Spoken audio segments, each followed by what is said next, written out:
I'd like to bring forth Judge Anita, who's a candidate for Judge of Appeals Court 8.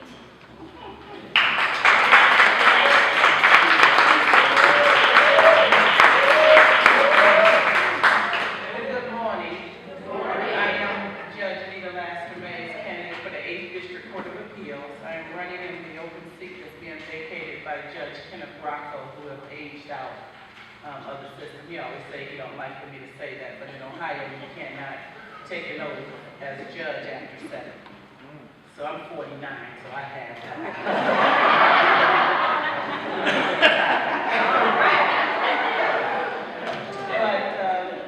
I've been a judge with the City of Cleveland for 11 years. Now, in that time, I've worked as the weed and seed judge, and that was the judge that handled prostitutes. And when we say weed and seed, we weed them out of the community and then seed them, give them all the services that they need so that they do not go back on the streets. I've also worked as a drug court judge, and I've been a drug court judge for 5 years. And one of my, I think the biggest accomplishments is not just getting people sober, but giving them all the necessary services so that they can be productive citizens when they leave our program. So we use the Affordable Care Act to give them health care. We make sure they have dental, vision, the education. We give resume writing workshops. We have civility training for them, trauma counseling, grief counseling, anything that's necessary so that they do not have a trigger to go back and reoffend. We have an 80% success rate with our program. Because of the work that I've done with the drug court, I was appointed by a commission with the Supreme Court to be on the advisory board to write policy and procedure for the entire state of Ohio. And then now I'm on the commission to approve courts across the state. But with my election for 8th District Court of Appeals, they already told me I have to get off the board. But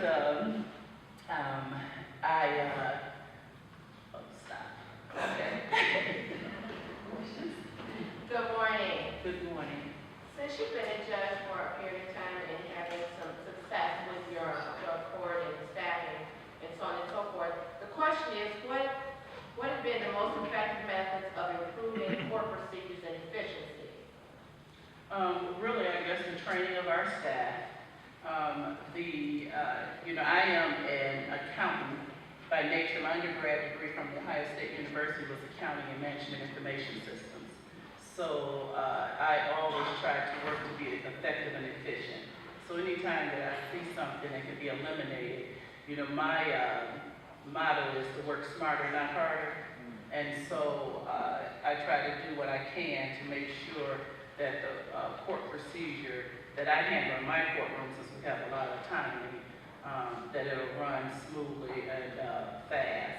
So just for instance, in my courtroom, when I come in, I make sure I have private attorneys that handle their stuff first so they can get out to the other courtrooms.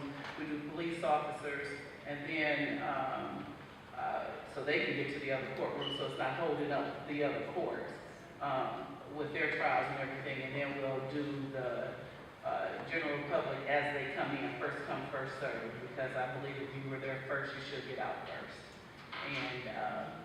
And normally I have on my docket 130 cases each time that I sit, and I'm done in about 4 hours.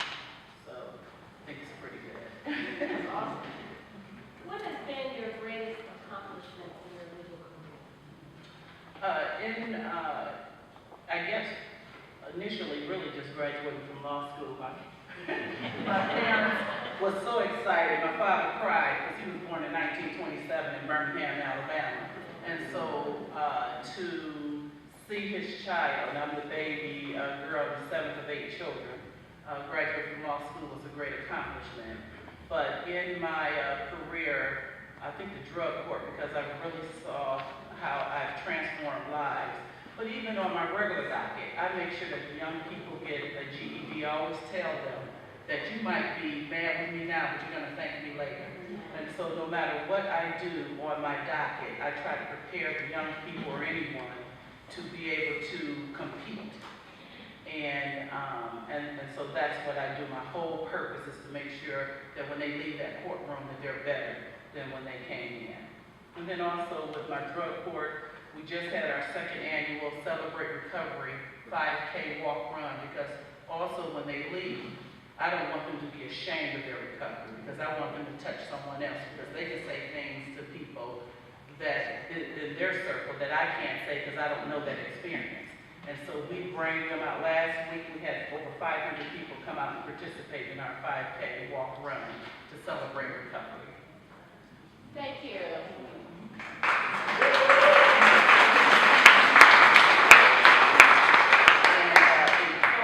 First, I want to apologize. I have a meeting with my sorority. I know it's from 10 to 2. So that's why I have on blue instead of my black and white. And I'll be leaving. But I do ask for your support. Because I do not have opposition, I just don't want to take this organization for granted.